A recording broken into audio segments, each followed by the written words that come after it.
Totoo kaya itech? Paulo, matyagang naghintay kay Kim sa kanyang naging sold out charity bazaar.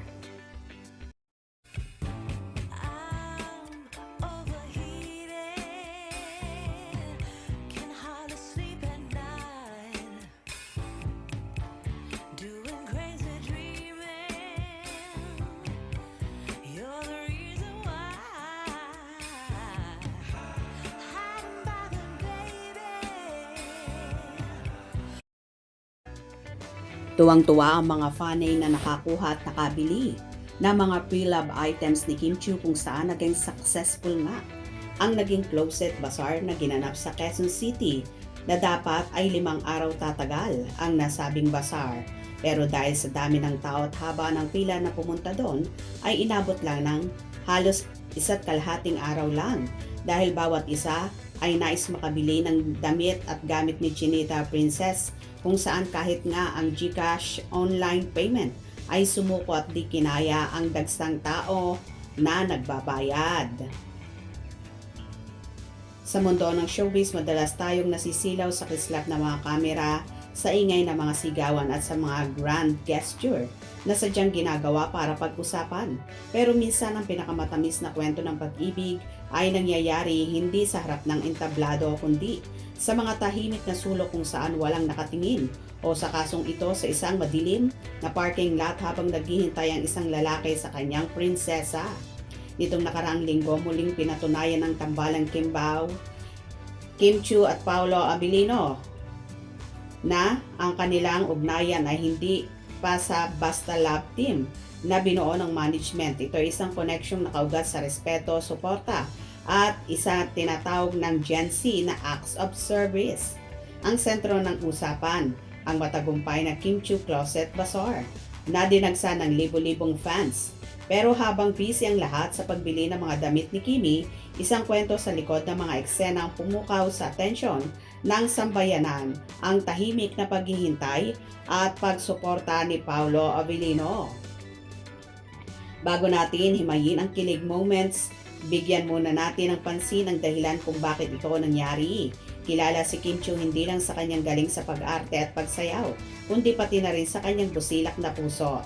Ang kanyang closet bazaar ay hindi simpleng pagbebenta ng mga lumang gamit para kumita. Ito ay isang charity event kung saan ang bawat pisong malilikom ay mapupunta sa mga nangangailangan. Mula sa kanyang mga iconic na #OOTD, out of the day sa It's Showtime, hanggang sa mga designer items na minsan lang niya nasuot. Ibinenta ni Kim ang mga ito sa presyong abot kaya ng masa, mula 50 pesos hanggang 2,000 pesos lamang. Isipin mo lang makakabili ka ng damit ng isang superstar sa halagang pamasahe lang sa tricycle. Kaya naman hindi nakapagtataka na dinumog ito ng mga tao. Ayon sa mga reports, sold out agad ang mga items sa loob lamang ng ilang oras. Ang pila sa labas ng venue ay umabot sa kabilang kanto sa gitna ng kaguluhang ito. Ang init, ang dami ng tao, ang stress ng pagmamanage ng sales. Nandun si Kimi, nakangiti, nagpapasalamat at walang kapagurang umaasikaso sa kanyang mga fans. Pero sa likod ng ngiting yon, alam nating tao lang din si Kim, napapagod, nauuhaw at nangangailangan ng karamay. At dito pumasok ang papel ng isang Paolo Abilino.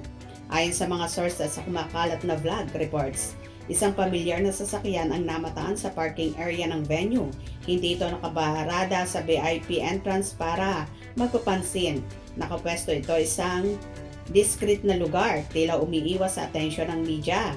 Ang sakay, walang iba, kundi ang award-winning actor na si Paolo Abilino. Hindi siya nandun para mag-promote ng pelikula. Hindi siya nandun para magpa-interview. Nandun siya para kay Kim. Ayon sa mga nakakita, si Paolo ang nagsilbing personal driver ni Kim nung gabing yon. Hinatid niya ang dalaga at sa halip na umalis at bumalik lang kapag tapos na, nanatili siyang naghintay. Isipin niyo ang senaryo, si Kim pagod na pagod. Matapos ang maghapong pakikipag-usap sa mga tao at pag-ayos ng bazaar, ang paa ay masakit na sa katatayo. Ang boses ay paus na sa kababati. Pero naglabas niya ng venue, hindi niya kailangang mag-alala kung paano uuwi. Hindi niya kailangang mag-book ng grab o maghintay ng driver. Nandun si Paolo habang alalayan siyang papauwi. Ito ang tinatawag na peace of mind sa isang relasyon o special friendship man ang tawag nila. Ang pinakamahalagang maibibigay mo sa partner mo ay ang kasiguraduhan na nandun ako, nakalalay sa'yo.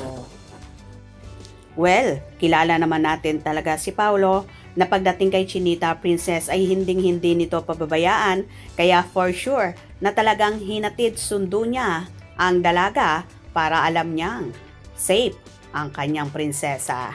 Hope you enjoyed. Please subscribe for more info.